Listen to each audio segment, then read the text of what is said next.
Hello hello hello hello. नमस्कार दोस्तों, मैं संजय डावरा आप सभी विद्यार्थियों का हार्दिक स्वागत करता हूं डावरा क्लासेज के इस ऑनलाइन प्लेटफॉर्म पर। सभी विद्यार्थियों को नमस्कार, गुड इवनिंग। और एक बार जल्दी से कमेंट करके बताओ भाई, आवाज वगैरह ठीक है? गुड इवनिंग सबको, नमस्कार भाई। जितने भी स्टूडेंट्स लाइव है सबसे पहले कमेंट करके बताइए आवाज वगैरह सब कुछ ठीक है? ओके। देखिए दोस्तों, सबसे पहले अगर हम बात करें आज के टॉपिक की, तो ऑप्टिक्स जो है वो लगभग खत्म हो गया था और आप घबराए नहीं। आपको मैं ये बता दूं कि ऑप्टिक्स तो परसों के दिन ही पूरा हो गया था, लेकिन 3 टॉपिक और है जो कि हमारी कंपटीशन की किताबों में उनकी परिभाषाएं लिखी है। तो मेरा ये था कि वो परिभाषाओं को भी मैं आपको बता दूं, उसके बाद में हम आगे बढ़ेंगे। जी हाँ भाई, एक तो मैं बता दूं, गंगापुर सिटी, हिंडौन, गंगापुर सिटी जो है किताब पहुंच चुकी है उत्तम वाले के पास में, सुबह पहुंच जाएगी। तो अगर जो भी स्टूडेंट्स गंगापुर का है, बाकी का जयपुर वाले बच्चे, जयपुर के आसपास वाले बच्चे जयपुर से किताब ले लीजिए। दौसा में किताब है, अलवर में किताब है, कोटा में भी किताब जब पहुंची है, लालसोट है। मतलब धीरे धीरे धीरे धीरे लगभग सभी जगह पर किताबें पहुंच चुकी है। आराम से किताब को लो। और एक छोटी सी बात मैं आपको और बता दूं, जितने भी students group D, ALP technician की तैयारी कर रहे हैं, आप अपनी पढ़ाई को मत छोड़ना, क्योंकि अगली जो एग्जाम होगी ना, उसकी डेट बहुत जल्दी आ जाएगी और डायरेक्ट वो एग्जाम ग्रुप डी की होगी। ये मैं आपको पक्का बता दूं। एनटीपीसी के बाद अगली जो एग्जाम होगी वो तुरंत ग्रुप डी का एग्जाम होगा। इसलिए मैं आपसे कह रहा हूं, आप अपनी तैयारी को अच्छे से करिए। और हो सकता है तो कल से मैं आपकी जो क्लास जो है वो 2 कर दूंगा। डेली जो है मैं आपकी 2 क्लासें कर दूंगा, कल से या परसों से। टोंक फाटक पे हर दुकान पे क्लास मिल जाएगी आपको, सॉरी किताब जो है वो मिल जाएगी। चलिए अब मैं आपको बताऊं, प्लीज थोड़ा सा ध्यान से सुनो। टोंक फाटक पे हर दुकान पे है, और अगर नहीं मिले तो लास्ट में एसके वाले के पास में किताबें मिल जाएंगी आपको। मेरे भाई, हमारी कंपटीशन के अंदर 3 छोटे छोटे टॉपिक और है। एक है प्रकाश का व्यतिकरण,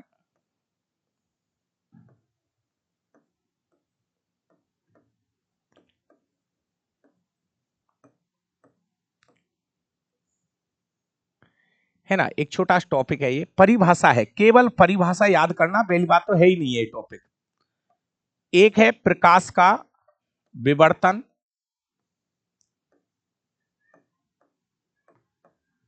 प्रकाश का विवर्तन, और एक है पोलराइजेशन, बोलते हैं प्रकाश का ध्रुवण।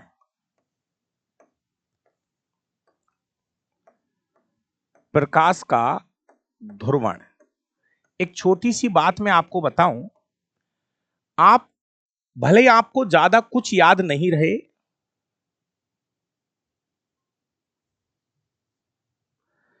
नहीं ऐसे नहीं, 2 क्लासों में एक्चुअली पहले मैं फिजिक्स को पूरा कराऊंगा, उसके बाद में केमिस्ट्री स्टार्ट करूंगा। हो जाएगी, आराम आराम से हो जाएगी, अच्छे से हो जाएगी।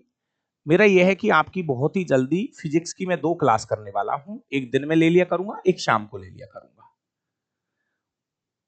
यूट्यूब पर आपका बायोलॉजी का रिवीजन वापस से चालू करूंगा। जो एनसीईआरटी वाला जो रिवीजन करा रहा था, वो क्लास भी रेगुलर रख दूंगा।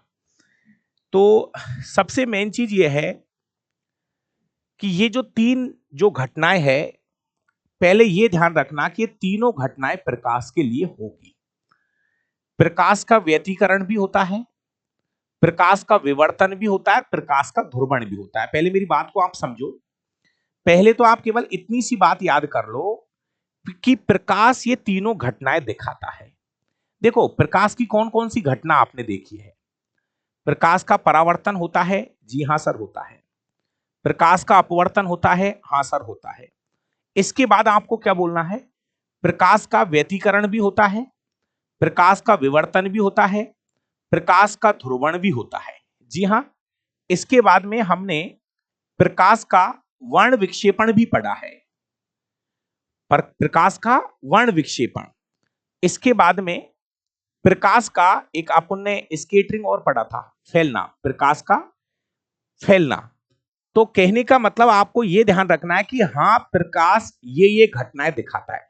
ये इसलिए जरूरी है, ये नीचे वाली घटना, ये वाली, ये लास्ट वाली जो घटना है ना, ये वाली घटना प्रकाश में होती है। एक और जब टॉपिक पढ़ाऊंगा, जब इसका नाम वापस लूंगा मैं, जब हम साउंड वाला टॉपिक पढ़ेंगे, ध्वनि वाला, जब हम, बिल्कुल आज ऑप्टिक्स की लास्ट क्लास है, जब हम साउंड वाला टॉपिक पढ़ेंगे, जब हम ध्वनि वाला टॉपिक पढ़ेंगे, तो ध्वनि के अंदर यह घटना नहीं होती है। यह ध्यान रखना प्लीज, यहीं पे बता रहा हूं।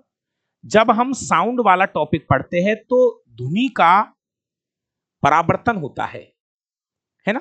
तो ध्वनि के अंदर ये वाली घटना नहीं होती है, ध्रुवण वाली घटना ध्वनि में, साउंड में नहीं होती है। तो चलिए सबसे पहले आज हम बात करते हैं प्रकाश का व्यतिकरण किसे कहते हैं। छोटी छोटी सी दो परिभाषाएं हैं, उनको मैं मेरी जो अपनी बुक की जो पीडीएफ है इसके माध्यम से ही बताना चाह रहा हूं। मैंने सोचा कि एक्चुअली ये टॉपिक क्या किताब में नहीं है, तो मैंने आपके लिए ये स्पेशली हाथ से लिख के और ये तैयार कर दिया है। पहले तो आप मुझे ये कमेंट करना कि ये अक्षर आपको साफ दिख रहे हैं, ताकि मैं इसको आपको समझा सकूं। जी हाँ भाई,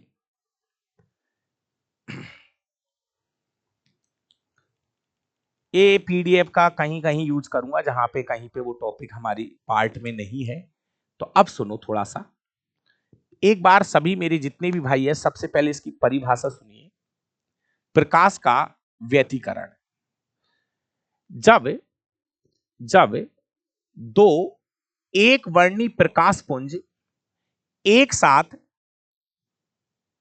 एक स्थान से होकर गुजरते हैं।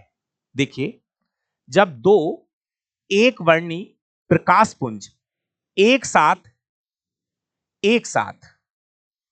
एक ही स्थान से होकर गुजरते हैं, तो उस स्थान पर प्रकाश की जो तीव्रता है, उस स्थान पर प्रकाश की जो तीव्रता है, प्रकाश की तीव्रता का कम होना, ज्यादा होना या शून्य होना, यही प्रकाश का विवर्तन कहलाता है। इस घटना की जो पुष्टि की थी वो की थी थॉमस यंग ने।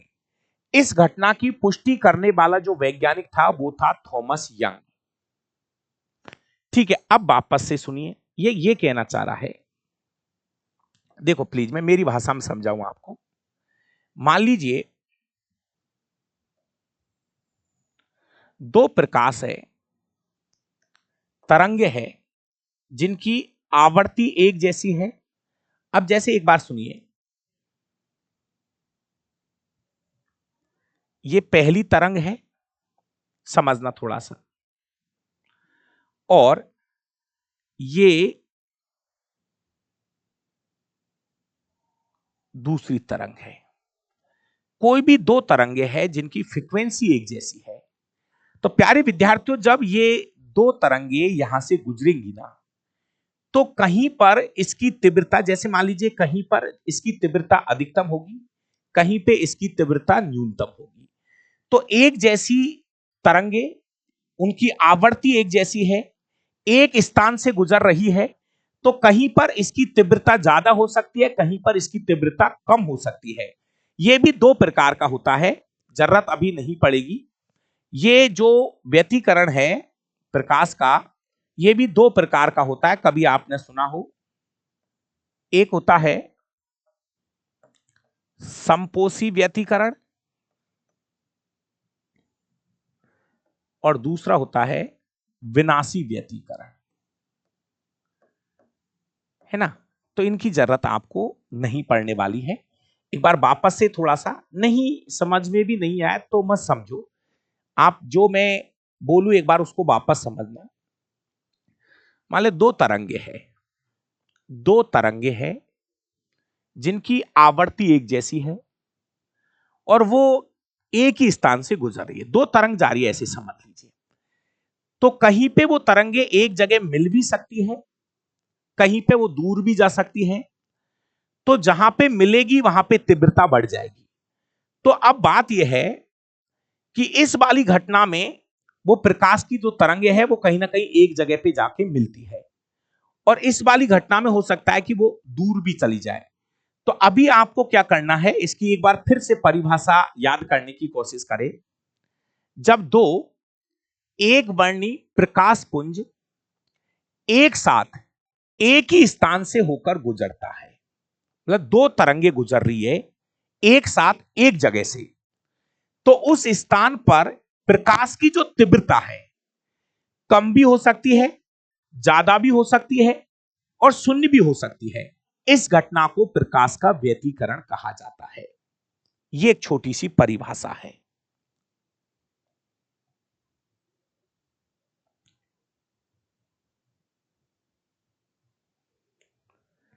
जो तरंगे हम ले रहे हैं ना, दो तरंग जो ले रहे हैं उसकी आवर्ती एक जैसी होनी चाहिए। समान आवर्ती की दो तरंगे किसी एक माध्यम में एक ही दिशा में गमन करती है,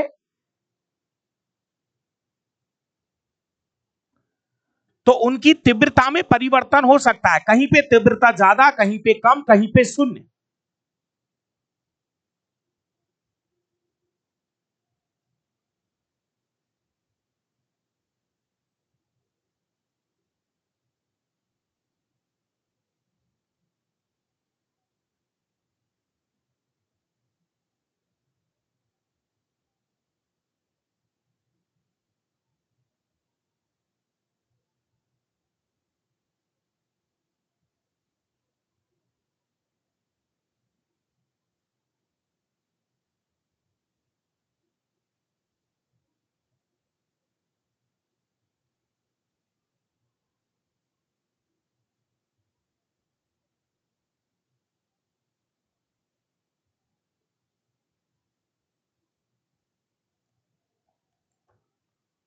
एक बार वापस समझे।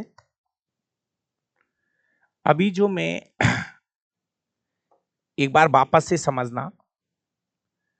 जैसे मान लीजिए दो तरंगे हैं, थोड़ा प्लीज।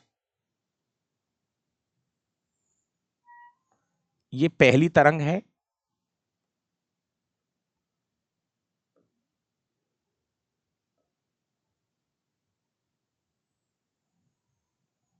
ये दूसरी तरंग है।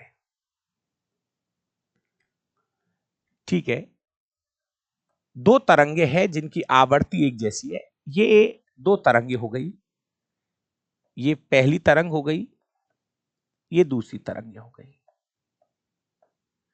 तो इनकी जो परिणामी जो तरंग होगी, इनकी जो परिणामी तरंग होगी, है ना, तो अगर उस परिणामी तरंग की जो आवृत्ति है वो क्या होगी, अधिकतम है, ये इन दोनों तरंगों के उससे बनी है, तो इसका जो आयाम है वो क्या होगा, ज्यादा होगा, तीव्रता ज्यादा होगी, आयाम ज्यादा होगा और तीव्रता भी ज्यादा है। तो इसको हम बोलते हैं समपोषी। ये तीसरी वाली जो है ये परिणामी तरंग है, और एक चित्र और बताना चाह रहा हूं।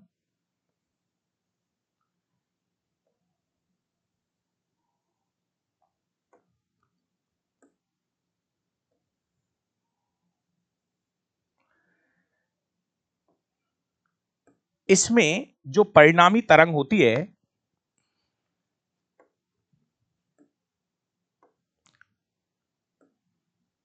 ये वाली रहेगी। ये आपकी पहली तरंग है, ये आपकी दूसरी तरंग है, ये आपकी परिणामी तरंग है। यहां पर आयाम और तीव्रता न्यूनतम होती है। यह है हमारा विनाशी व्यतिकरण। देखिए एक बार और वापस से समझो, नहीं भी समझ में आया तो कोई बहुत बड़ी समस्या नहीं है। मैं आपसे फिर एक लाइन बोलूंगा, एक तो इसकी परिभाषा याद हो जाए और इसके 2 या 3 उदाहरण है वो याद हो जाए। एक बार वापस से समझो। दो तरंगे हैं जिनकी आवर्ती एक जैसी है।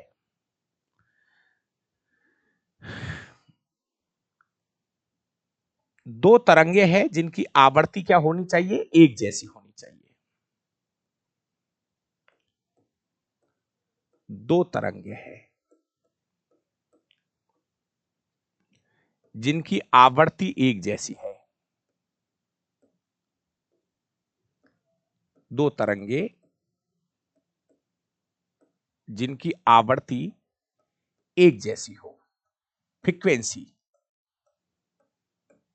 एक जैसी है। जब वो एक साथ एक दिशा में जाएगी तो कहीं पर उसकी तीव्रता अधिकतम हो सकती है, कहीं पे उसकी तीव्रता न्यूनतम हो सकती है, कहीं पे उसकी तीव्रता शून्य हो सकती है। तो इस घटना को प्रकाश का व्यतिकरण कहा जाता है। अब बात आती है, इसकी पुष्टि किसने की थी? एक वैज्ञानिक था, थॉमस यंग ने। अब इसके आपको 3 उदाहरण हैं। आपको कुछ नहीं याद करना, प्लीज। ये 3 उदाहरण है जिनको आपको याद करना है। नंबर 1, साबुन का बुलबुला रंगीन दिखाई देता है। मेरे भाई ये उदाहरण है, मैं तो आपसे फिर बात बोल रहा हूं, फिर समझ लीजिए। ये टॉपिक हमारी एनसीईआरटी में नहीं है, लेकिन कल की जाए वो ये पूछ ले कि साबुन का बुलबुला रंगीन क्यों दिखाई देता है, तो आपका जवाब होगा प्रकाश का व्यतिकरण की वजह से। अगला, एक और अच्छा उदाहरण, पानी की सतह पर कहीं तेल गिर जाता है तो वो तेल आपको रंगीन दिखाई देता है। मेरे भाई आपने कभी कभी सड़कों पे देखा होगा, बरसात के बाद बहुत सी बार साधनों में से केरोसिन, पेट्रोल, डीजल गिर जाता है। तो आप देखना बरसात के दिनों में सड़कों के ऊपर जहां तेल गिर जाता है वहां पर वो रंगीन दिखाई देता है। तो ये घटना किसकी वजह से होती है? प्रकाश के व्यतिकरण की वजह से। तितलियों के जो पंख है उनका रंगीन दिखाई देना, ये भी प्रकाश का व्यतिकरण है। और एक होता है होलोग्राम का रंगीन दिखाई देना। बहुत सी बार आपने किताब वगैरह के ऊपर एक टैग देखा होगा, जिसको हम ऐसे करते हैं ना तो वो थोड़ा सा आपको कलरफुल दिखाई देता है। तो ये 4 उदाहरण है। अब थोड़ा थोड़ा समझ में आया होगा कि साबुन का बुलबुला रंगीन क्यों दिखाई दे रहा है, पानी की सतह पर तेल गिर जाता है तो वो रंगीन क्यों दिखाई देती है वो सतह। तो इन सब के पीछे आंसर है प्रकाश का व्यतिकरण।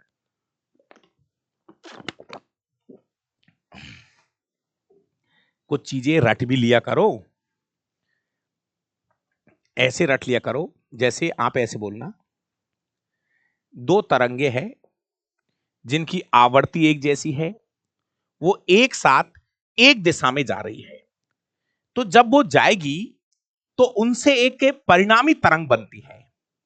भाई दो तरंग जा रही है एक साथ एक दिशा में, तो वो कहीं ना कहीं एक दूसरे के ऊपर ओवरलैपिंग करेगी, अध्यारोपित होगी। तो उसकी वजह से कहीं कहीं पे आवर्ती अधिकतम, कहीं पे न्यूनतम, कहीं पे शून्य। इस घटना को प्रकाश का व्यतिकरण कहते हैं। थोड़ी थोड़ी समझ में आई कि एक बार जल्दी से बताना, एक बार जल्दी से थोड़ा सा कमेंट करो, थोड़ी सी बात बैठी भेजा में।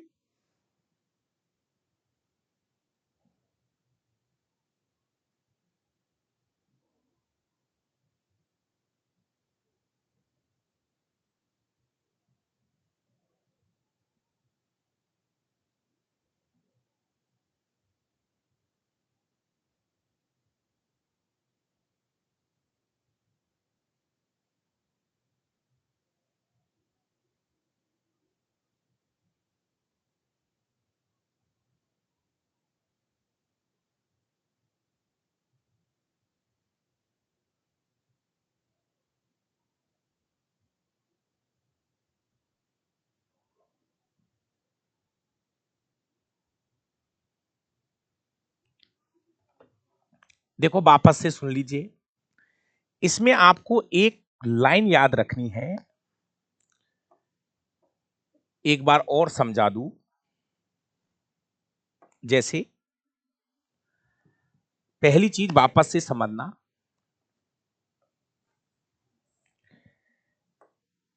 भाई कैसे भी करके बैठनी चाहिए बात दिमाग में।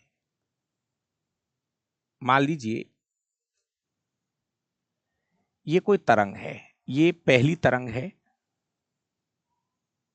ठीक है, और ये है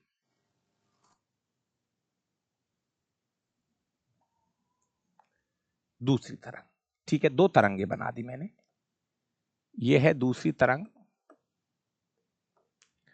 और ये है वाइट वाली पहली तरंग, ये पहली तरंग है, दो तरंगे हैं,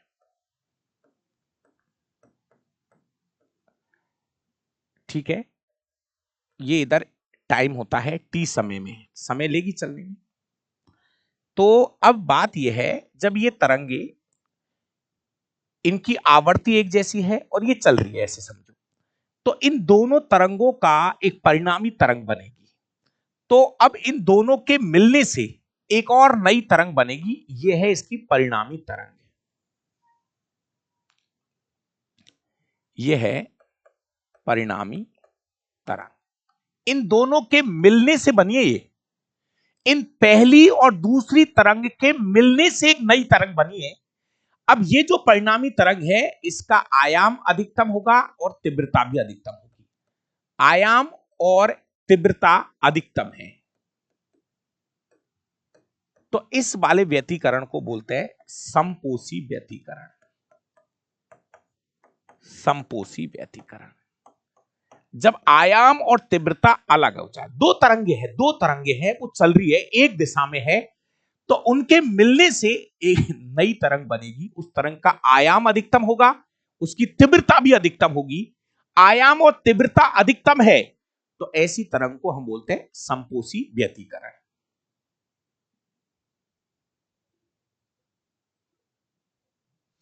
और एक और चित्र बना दूं भाई, क्या करूं, दो तरंगे हैं, आयाम और आवृत्ति तो एक जैसी है, लेकिन ये चल रही है विपरीत दिशा में। तो इनके मिलने से जो परिणामी तरंग बनती है, उसका आयाम और तीव्रता न्यूनतम होगी 0। ये आयाम और तीव्रता न्यूनतम होगी। ये पहली तरंग है, ये दूसरी तरंग है, और ये बीच वाली ये परिणामी तरंग है। इस तरंग, परिणामी तरंग की आयाम और तीव्रता न्यूनतम होगी। आयाम व तीव्रता क्या होगी, न्यूनतम होगी। इसको बोलते हैं विनाशी व्यतिकरण, विनाश हो रहा है। और सबसे मेन चीज यह है कि इसकी वजह से, और कुछ मत समझो भैया, थोड़ा जोर क्यों देना पड़ रहा है, क्योंकि ये टॉपिक हमारे नहीं है, लेकिन फिर भी कहीं ना कहीं ये हमारी कंपटीशन में है, इसलिए थोड़ा सा मैं जोर दे रहा हूं। अब मैं कहना चाह रहा हूं, आप केवल ये शब्द याद करो, फिर मैं 3 क्वेश्चन याद कराने जा रहा हूं। सबसे पहले व्यतिकरण की परिभाषा, यह घटना किसने बताई थी, थॉमस यंग ने। नंबर 2 पे साबुन का बुलबुला रंगीन दिखाई दे रहा है, इस घटना की वजह से। पानी, जब मान लीजिए सड़क पे कोई पानी पड़ा है और उसके ऊपर कोई तेल गिर जाता है, तो वो सतह आपको रंगीन दिखाई देती है व्यतिकरण की वजह से। और ये जो होलोग्राम होते हैं ना, कोई कोई किताब पे टैग लगे रहते हैं, ऐसी करते हैं तो वो कलरफुल दिखाई देते हैं, तो उनके पीछे भी घटना है प्रकाश का व्यतिकरण। सीधी सी बात यह है। एक छोटी सी परिभाषा और मैं समझाता हूं, एक छोटी सी परिभाषा और मैं आपको बताता हूं। अगली परिभाषा जो है वो है प्रकाश का विवर्तन। ये उससे सीधी है, लेकिन एक बात मैं ये क्लियर कर दूं, ये वाला जो शब्द है ये कक्षा 10वीं की एनसीईआरटी में है भाई। प्रकाश का विवर्तन, प्लीज पहले तो मैं ये क्लियर कर दूं, ये वाला जो शब्द है ये कक्षा 10वीं की एनसीईआरटी का जो ऑप्टिक्स वाला चैप्टर है उसके पहले पेज पर लिखा हुआ है। अच्छे से सुन लेना, गलत फहमी में मत रहना। ये जो शब्द है ना प्रकाश का विवर्तन, ये शब्द एनसीईआरटी कक्षा 10वीं का जो प्रकाश का परावर्तन और अपवर्तन वाला चैप्टर है उसके पहले पेज पर इस शब्द का जिक्र हुआ है और एनसीईआरटी में एक बॉक्स बना के इसको अलग से समझाया गया है। छोटी सी परिभाषा है, प्लीज इसको समझना। भले ही अभी जो हमने व्यतिकरण पढ़ा है उसको एकदम परफेक्ट तरीके से अभी भूल जाना, लेकिन ये वाला जो शब्द है इसको हल्का सा याद रखना। देखिए, प्रकाश की किरणें जब किसी ऐसे माध्यम से टकराती है जो बेहद छोटा होता है, तो प्रकाश की किरण अपने सरल रेखीय संचरण से हटकर भिन्न दिशाओं में घूम जाती है। इस घटना को प्रकाश का विवर्तन कहा जाता है। इस घटना की जो पुष्टि की थी वो की थी ग्रेमाल्डी के द्वारा। वापस सुनना। अरे होलोग्राम, कई बार आपने एक तो देखा होगा, वो किताबों के ऊपर एक टैग लगा होता है, कलर सा, वो रंगीन सा दिखाई देता होता है। देखा ना कभी, बहुत सारी किताबों के ऊपर एक टैग लगा हुआ आता है। देखो मैं चित्र बता देता हूं, चाहो तो, है तो होलोग्राम का।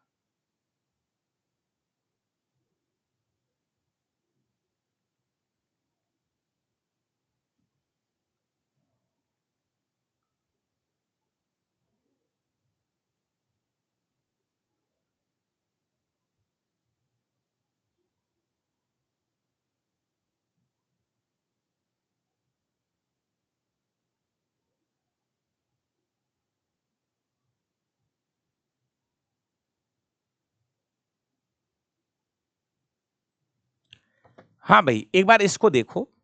ये एक ऐसी परिभाषा है, एकदम सीधे तरीके से कह रहा हूं, सुनना। जैसे मान लीजिए ये कोई स्थान है ना, समझना, ये कोई स्थान है, कोई छिद्र है। अब यहां पे आ रहा है प्रकाश, यहां पे प्रकाश आ रहा है, ठीक है ना। अब प्लीज प्लीज सुनना बस। अब जैसे ही प्रकाश यहां से जा रहा है, तो ये क्या करेगा, जैसे ही किनारों से टकराएगा, जैसे ही किनारों से टकराएगा, हमने ऐसे पढ़ा है कि प्रकाश सरल रेखा में गमन करता है। जी हां मेरे दोस्त, आपने ये पढ़ा है, एक शब्द पढ़ा होगा, कहते हैं जो प्रकाश होता है ना, वो एक सरल रेखा में क्या करता है, गमन करता है। लेकिन ये किनारों से क्या हो जाता है, मुड़ जाता है। किनारों से क्या हो जाता है मेरा भाई, मुड़ जाता है। बस कुछ मत पढ़ो, ये इस तरह से प्रकाश का किनारों से मुड़ना, इस घटना को ही प्रकाश का विवर्तन कहा जाता है। देखो, प्रकाश की किरणें जब किसी ऐसे माध्यम से टकराती है, ये एक माध्यम हो गया,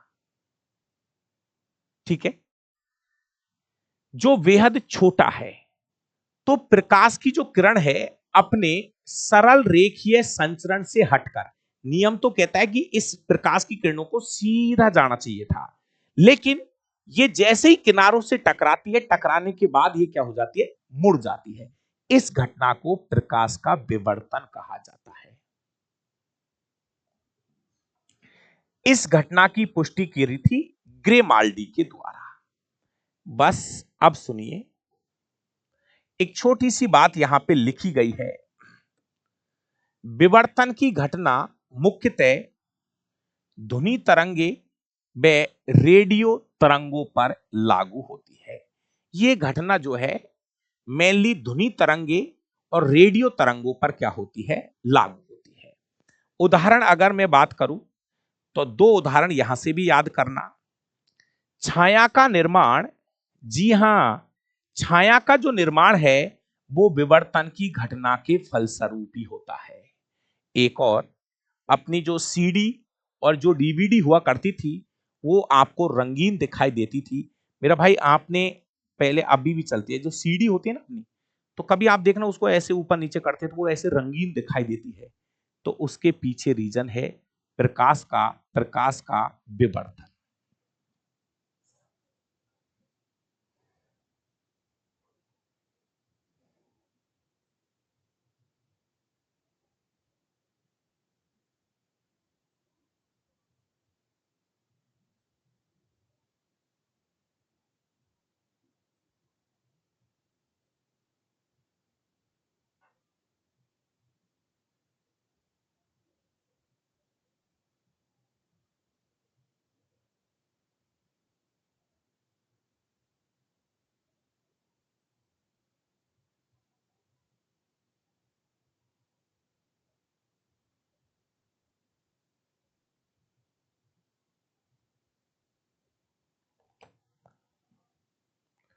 देखिए इसका एक छोटा सा चित्र मैं बता दूं आपको।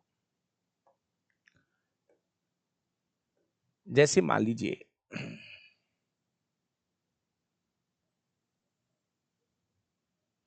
यहां से कोई प्रकाश आ रहा है,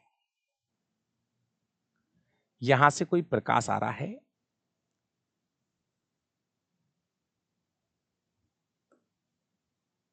यहां से कोई प्रकाश आ रहा है। तो जब प्रकाश इस छिद्र में से गुजरता है, माना कि ये कोई छिद्र है ना, ये प्रकाश आ रहा है और ये बीच में क्या था, ये छिद्र था, ये छिद्र है बहुत छोटा सा। जब प्रकाश इस छिद्र में से गुजरता है तो गुजरने के बाद ये क्या हो जाता है, ऐसे मुड़ जाता है।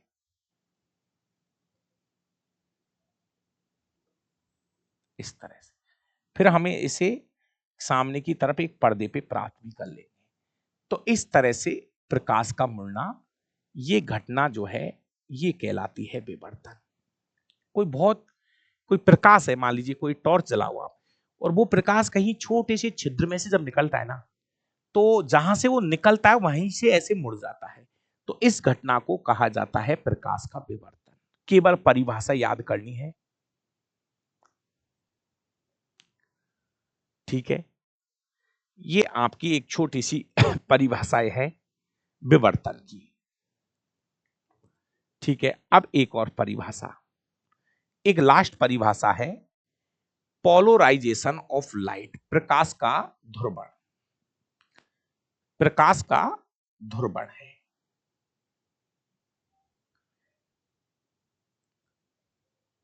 थोड़ा सा इसको भी समझ लीजिए। एक छोटी सी घटना है प्रकाश का ध्रुवण। जब प्रकाश किसी स्रोत से निकलता है तो एक ही दिशा की ओर गमन करता है, ठीक है। वह प्रक्रिया जिसमें प्रकाश को एक निश्चित दिशा में घुमा दिया जाता है, इस घटना को प्रकाश का ध्रुवण कहा जाता है। मेरे भाई एक बार फिर वापस से समझना, एक बार मैं मेरी देसी भाषा में बताऊं उसको समझना। जैसे मान लीजिए, मेरी देसी भाषा में सुनो, जैसे आप गाड़ी चला रहे हो, फोर व्हीलर चला रहे हो, सामने से कोई दूसरी गाड़ी आ रही है और उसकी लाइट जो है ना बहुत तेज है।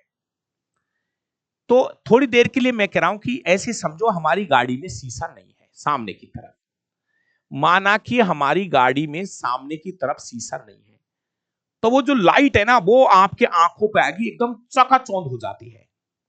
समझना मेरी बात को।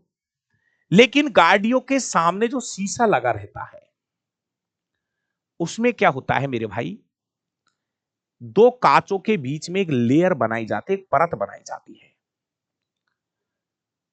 अब होगा क्या, अगर हमारे सामने वो शीशा लगा हुआ है तो जो चकाचौंध करता हुआ जो प्रकाश आ रहा था, उसे चकाचौंध करते हुए प्रकाश को वो शीशा क्या करेगा, एक डायरेक्शन में निकालेगा। मतलब जो प्रकाश कुछ इस तरीके से आ रहा था, जो प्रकाश कुछ इस तरीके से आ रहा था, जैसे ही ये गिलास के ऊपर पड़ता है तो हमारा गिलास क्या करेगा, इस प्रकाश को एक डायरेक्शन में कर देगा। मतलब हमें एक तरह से वो चकाचौंध से बचाने का काम करता है। ये भाई प्रकाश जो आता है वो तो बिल्कुल ऐसे आता है, एकदम कहीं पे भी चारों तरफ फैलता हुआ आता है। लेकिन ये कांच क्या करता है, ये कांच क्या करता है, ये जो इस तरह से फैला हुआ जो प्रकाश है उसको एक निश्चित डायरेक्शन में निकालता है, जिससे हमारी आंखों पे जो चकाचौंध है वो कम हो जाता है। इस घटना को कहा जाता है पोलराइजेशन ऑफ लाइट, प्रकाश का ध्रुवण कहा जाता है। देखो यहां इस परिभाषा को पढ़ो, वह प्रक्रिया जिसमें प्रकाश को एक निश्चित दिशा में, एक निश्चित दिशा में घुमा दिया जाता है। जो चकाचौंध करता हुआ प्रकाश आ रहा था उसको एक निश्चित दिशा में घुमा दिया जाता है। इस घटना को प्रकाश का ध्रुवण कहते हैं। ध्रुवण की घटना केवल अनुप्रस्थ तरंगों में ही संभव है। ये लाइन सबसे इंपॉर्टेंट है। ये जो शब्द है ना, ये अनुप्रस्थ तरंगे ये होती है, ये जो तरंगे चलती है ना ऐसे, ये वाले, मेरे भाई प्लीज, ये तरंगे, जो तरंगे इस तरीके से चलती है इसको बोलते हैं अनुप्रस्थ तरंगे।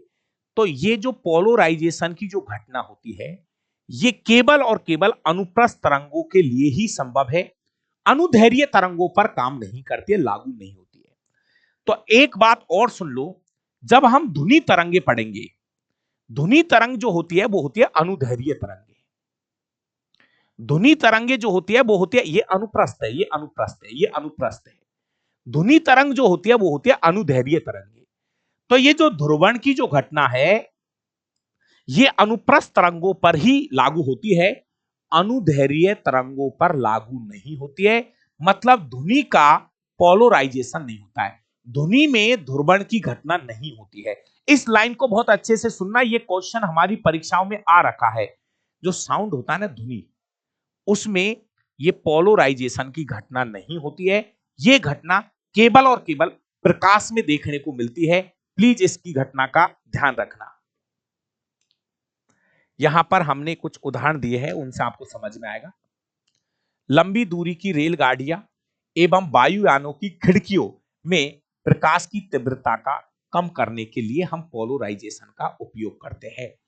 3D पिक्चर देखने के लिए पोलराइज लेंस का उपयोग किया जाता है। बस मैंने तो आपको मेरी देसी भाषा में इसको समझा दिया है कि हमारी जो गाड़ी वाहनों की जो खिड़कियां होती है या सामने वाला जो ग्लास होता है, वो हमें उस चकाचौंध वाली लाइट से बचाता है। जो लाइट चकाचौंध करती हुई आती है, ऐसे फैलती हुई आती है, जैसे वो कांच पे पड़ेगी, हमारा कांच क्या करता है, उसको एक डायरेक्शन में पास करा देता है। तो इस घटना को कहा जाता है प्रकाश का ध्रुवण। ज्यादा डीपली आपको जानना नहीं है। मेरी तरफ से ये वाला जो चैप्टर है वो पूरी तरह से कंप्लीट है। फिर भी मैं एक छोटी सी बात ये कहूंगा, अगर आपके पास कोई किताब हो तो आप इस पूरे चैप्टर को एक बार देख लेना। अगर गलती से कुछ रह नहीं गया हो, मैंने इस चैप्टर में इतनी ताकत लगा दी जो इससे ज्यादा कुछ भी नहीं हो सकता। फिर भी मैं ये कह रहा हूं, आप जब क्वेश्चन करो तो फिर भी एक बार आप देख लेना कि कोई लाइन रह नहीं गई हो।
हाँ भाई,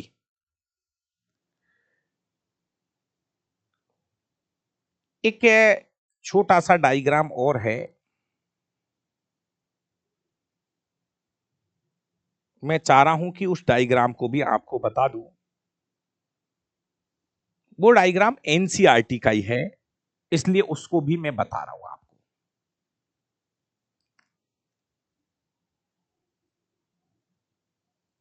एक भाई कह रहा है सर कोर्स कब तक खत्म होगा। कोर्स को तो मेरे भाई आप जब बोलोगे तभी खत्म कर दूंगा। भाई ज्यादा जल्दी हो तो वो बता दीजिए, ज्यादा जल्दी खत्म कर देंगे। पर कहीं ऐसा नहीं हो कि कुछ समझ में ही नहीं आए। एक छोटा सा एक चित्र जो है मुझे एनसीईआरटी की किताब में नजर आया है। मैं उस चित्र को एक बार आपको दिखा दूं, थोड़ा समझा दूं, उसमें से एक क्वेश्चन आपको याद कराऊंगा मैं। एक छोटा सा एक डायग्राम है, वो हमारी एनसीईआरटी की किताब में है। ढूंढ ढूंढ के करा रहा हूं, ढूंढ ढूंढ के करा रहा हूं। अब है 10 मिनट का टाइम, तो हो सकता है कि एक क्वेश्चन नया और आपको मिल जाए। उस क्वेश्चन को भी मैं थोड़ा समझा दूं आपको।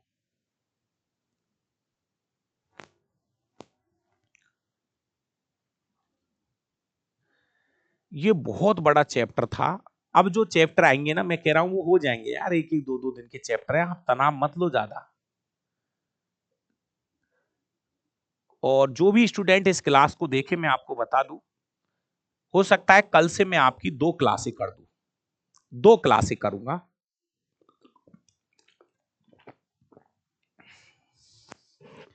एक क्लास दिन में रखूंगा, एक क्लास शाम को रखूंगा। फिर ऐसे नहीं करेंगे यार, एक तरफ फिजिक्स एक तरफ, फिर आप बैठ जाओगे। अगर मैं ऐसे कर दूंगा ना, एक तरफ फिजिक्स एक तरफ केमिस्ट्री, तो आप बैठ जाओगे। एक ही टॉपिक को हम 2 बार आपको पढ़ाऊंगा मैं, तो आप तनाव नहीं ले, तनाव नहीं ले।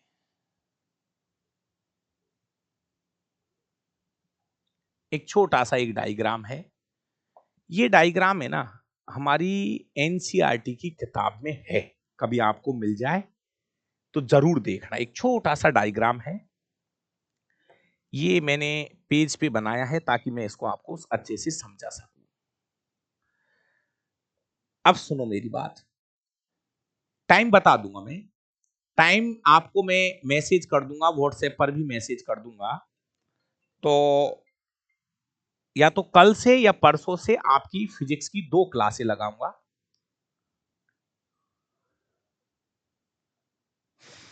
वापस सुनना, ये जो अब मैं जो वाले ये पढ़ा रहा हूं ना, मैं ये वाली पीडीएफ लगा दूंगा, ऐसे कैसे ही आपके उसमें लगा दूंगा, आप टेंशन मत करो। अब सुनो मेरी बात,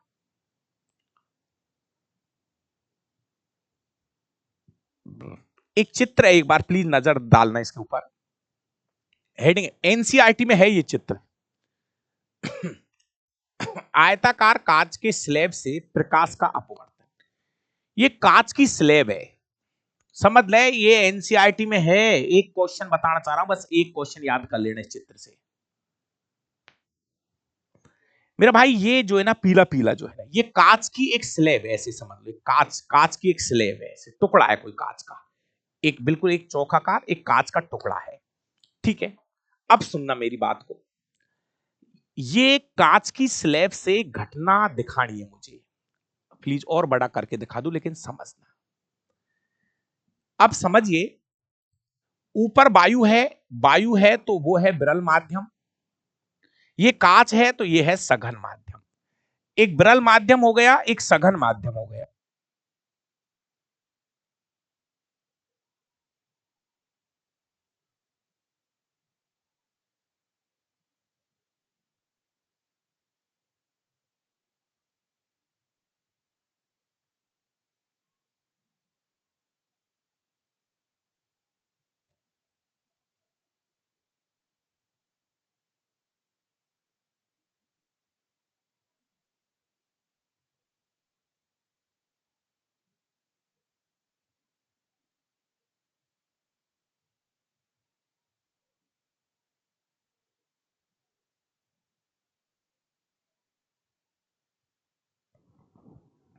अब सुनो, जैसे ये है विरल माध्यम, ऊपर वायु है, ऊपर वायु है, वायु मतलब विरल माध्यम, और नीचे कांच लिया है, कांच है इसका सघन माध्यम। ये प्रकाश आ रहा है, आने दो। आने वाला प्रकाश है, ये आपतित किरण है, आपतित किरण, आपतित किरण, आपतित किरण, आपतित किरण, आपतित किरण है ये। ठीक है, ये वाला कोण क्या है? आपतन कोण है। ठीक है ना, ये आपतन कोण है। अब ये जैसे ही कांच में आएगी तो ये क्या हो जाएगी, थोड़ी मुड़ जाएगी, मुड़ जाएगी। ये अपवर्तित करण, अपवर्तित करण, अपवर्तित करण, अपवर्तित करण, अपवर्तित करण, अपवर्तित करण, यहां तक लाओ, बस यहां तक। और ये है अपवर्तन कोण, ठीक है ना। अब इन्होंने क्या किया है, इस प्रकाश की किरण को वापस बाहर निकाला है। देखो समझो, ये तो वही है, विरल माध्यम से सघन माध्यम में आती है तो वो अभिलंब की ओर मुड़ती है, अभिलंब की ओर मुड़ जाती है, अभिलंब की ओर मुड़ी, हाँ मुड़ी है ये, ठीक है ना। लेकिन अब ये लोग क्या कर रहे हैं, इस वाली प्रकाश की किरण को, इस वाली को बाहर की तरफ निकाल रहे हैं। तो आपको पता है जब ये वाली प्रकाश की किरण, अब क्या हो रहा है, ये सघन माध्यम है, ये सघन से विरल में आ रही है, तो ये वापस से अभिलंब से दूर हो जाएगी, अभिलंब से दूर हो जाएगी, दूर हो जाएगी, जी हाँ दूर होगी, दूर होगी, दूर होगी, हाँ दूर होगी। ये ध्यान से सुनना, देखो वापस समझना, ये आ रही है विरल से सघन की ओर, तो अभिलंब की ओर झुक गई थी। अब इसमें क्या हो रहा है, सघन से विरल, तो ये बाहर आ रही है तो वापस से दूर हो जाएगी, वापस से दूर हो जाएगी। तो नियम तो ये कह रहा था कि इस प्रकाश को, किरण को ऐसे सीधा जाना चाहिए था, सीधा जाना चाहिए था, है ना। लेकिन हो क्या गया, प्रकाश के अपवर्तन की वजह से पहले पास में आई, फिर ये दूर गई। अब यहां से आपको केवल एक लाइन याद रखनी है मेरे भाई, सुन, ये वाली जो किरण है ना, जो बाहर निकली है, इस वाली किरण को हम बोलेंगे निर्गत किरण। प्लीज ध्यान रखना, ये जो किरण बाहर निकली है, इस वाली किरण को हम बोलते हैं निर्गत किरण। जो बाहर निकली है इसको बोलते हैं निर्गत किरण। क्या बोलते हैं, निर्गत किरण बोलते हैं। तो अब इस घटना से ना ये चित्र क्या बताना चाहता है, केवल उसको समझ लो प्लीज। फाइनली ये चित्र क्या बताना चाहता है उस बात को समझ लीजिए, केवल फाइनल रिजल्ट क्या है इस चित्र का। बस मैं ये कहता हूं, अगर कोई एक कांच का जो स्लैब वाला यदि क्वेश्चन आ जाता है तो प्लीज आपको फाइनली ये तीन बातें याद रखनी है, समझना। पॉइंट नंबर 1, आपतन कोण का जो मान है कोण आई, ये निर्गत कोण के बराबर होता है। कोण आई बराबर कोण आर नहीं है, ये कहता है कि जो आपतन कोण का मान है, वापस चलो चित्र पर, आपतन कोण का मान निर्गत कोण के बराबर होता है। निर्गत किरण, वापस समझो, मजा आएगा। मैं फिर बोल रहा हूं, बस 2 लाइनें याद करो इस चित्र से। ये भाई प्लीज, किस किस की बात हो रही है, वापस समझना। ये बात हो रही है, ये है हमारा आपतन कोण पहला वाला, ये इसकी बात हो रही है। इधर देखो, कहता है कि जो आपतन कोण का जो मान है, प्लीज मेरा भाई केवल 2 ही तो लाइन याद करा रहा हूं, इस आएगा। और ये हमारे पुराने पेपरों में, अभी 2024 के जो पेपर हुए थे उसमें एक क्वेश्चन आया हुआ है इस कांच के स्लैब से। और फिर आपने एनसीईआरटी में ये चित्र है किताब के अंदर, तो ये कहता है इस घटना से ये पता चलता है कि जो कोण आई है, आपतन कोण का जो मान है, यहां लिख दूं मैं, लो, ये जो आपतन कोण का जो मान है, ये वाला कोण, ये इस कोण के बराबर रहता है। ये R2 है, ये निर्गत कोण है, ये निर्गत कोण है, ये निर्गत कोण है, इसको बोलते हैं निर्गत कोण। निर्गत कोण के बराबर होता है, बस एक लाइन तो ये याद कर लेना। और जब डावरा सर कह रहा है जैसे याद कर लो। देखो हो क्या रहा है, कोई प्रकाश है, वायु से आ रहा है कांच में, और कांच से फिर जा रहा है वायु में। तो यहां पर 2 चित्र हो गए, पहले वायु से कांच में आया, फिर कांच से फिर वायु में गया।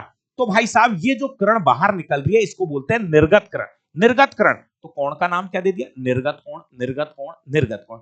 तो ये घटना से ये पता चलता है कि आपतन कोण का जो मान होता है वो निर्गत कोण के बराबर होता है। आपतन कोण का जो मान है ये निर्गत कोण के बराबर होता है, निर्गत कोण के बराबर होगा। अगली लाइन यहां लिखी है कि जो निर्गत किरण है वो आपतित किरण के समांतर होती है। दूसरी लाइन ये है कि जो निर्गत किरण है वो आपतित किरण के क्या होती है, समांतर होती है। ये जो निर्गत किरण है, ये जो निर्गत किरण है, ये आपतित किरण, ये देखो, आने दो, ये वाली, ये बोल रहा है, ये वाली आपतित किरण, आपतित किरण, आपतित किरण, आपतित किरण, आपतित किरण, आपतित किरण के समांतर होती है, समांतर होती है, समांतर होती है। ये जो ये वाली, आने दो, इसको सीधा आने दो, इस वाली आपतित किरण को सीधा आने दो, आपतित किरण को सीधा आने दो, ऐसा मान रहे कि ये सीधी आ रही है, सीधी आ रही है, सीधी आ रही है, आने दो, आने दो, आने दो, आने दो। तो फाइनली इसने ये बोला है कि ये जो निर्गत किरण है ना, ये वाली, ये इस वाली के आपतित किरण के समांतर होती है, समांतर होती है, समांतर होती है, पैरेलल जाती है, बराबर से चल रही है सामने। ये दूसरा पॉइंट। दो लाइनें याद हो गई। और तीसरी बात यह है कि यहां पर जो आपतन कोण होता है, आपतन कोण है वो अपवर्तन कोण से अधिक होता है। वो तो आपको इससे पता लग जाएगा। ये वाले, ये जो आपतन कोण है, ये इस वाले से ज्यादा होता है, क्योंकि ये तो होगा ही। ये वाला कोण है ना, ये इससे ज्यादा रहता है, क्योंकि मुड़गी ना इधर आते समय, समझना भाई थोड़ा सा, अरे उसकी जरूरत भी नहीं इस पॉइंट की। तो ये वाला कोण है, ये इससे ज्यादा रहेगा, क्यों? क्योंकि ये मुड़ गया था ना, इधर आया था तो ये मुड़ गया था। तो इन दोनों की बात हो रही है। ये वाला कोण ज्यादा रहेगा, ये कम हो गया। कम क्यों हो गया? क्योंकि इधर आ गई थी, इधर आ गई थी। ये 3 पॉइंट है। आप बताओ, इस चित्र से समझ में आएगा 3 पॉइंट। ये इसलिए समझा दिया मैंने क्योंकि ये चित्र हमारी एनसीईआरटी में है। मैं केवल आपको 2 लाइन याद करने के लिए कह रहा हूं। ये किसके ऊपर है? ये पॉइंट क्या है? ये पॉइंट है, कोई प्रकाश की किरण है, वो कांच की स्लैब से पास हो। कांच की स्लैब मतलब एक कांच का ऐसे चौकोर टुकड़ा होता है, उससे पास होती है। तो कहां 2 बातें हुई है। नंबर 1, पॉइंट नंबर 1, आपतन कोण और निर्गत कोण बराबर होते हैं। वापस सुनो, आपतन कोण और निर्गत कोण बराबर होते हैं। Point number 1। पॉइंट नंबर 2, ये जो निर्गत किरण होती है ना, ये आपतित किरण के समांतर जाती है। ये है निर्गत किरण, और ये देखो डैश डैश डैश, ये आपतित किरण के समांतर चलती है। इसको भी ऐसे दिखा दूं, ये आपतित किरण है। एक सब कुछ लिख दिया साफ सुथरा, अब तो समझ में आ गया होगा। तो ये चित्र है मेरा भाई, प्लीज इसको भी कर लो, क्योंकि मैं चाह रहा हूं कुछ भी नहीं छूटना है। कल टॉपिक जो आ रहा है वो है मानव नेत्र की संरचना एवं नेत्र दोष। कल नया टॉपिक आएगा, और वो है एनसीईआरटी कक्षा 10वीं का 10वां चैप्टर। अगर आपके पास एनसीईआरटी की किताब है तो अगला जो टॉपिक आ रहा है कल, वो है मानव नेत्र की संरचना एवं नेत्र दोष।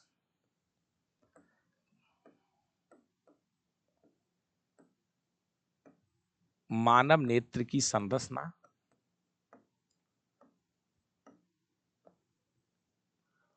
एवं नेत्र दोष। किताब में तो ऐसे लिख रहा है, रंग बिरंगा संसार, नेत्र दोष। ये हम कल चालू करेंगे। ये टॉपिक एनसीईआरटी क्लास 10 का लेसन नंबर 10 है, न्यू बुक का, अगर आपके पास नई किताब है तो। और ये लेसन नंबर 11 है ओल्ड बुक में। अगर आपके पास थोड़ी पुरानी किताब है तो उसमें ये 11वां चैप्टर है। 11वां है, या देख लेना एक बार।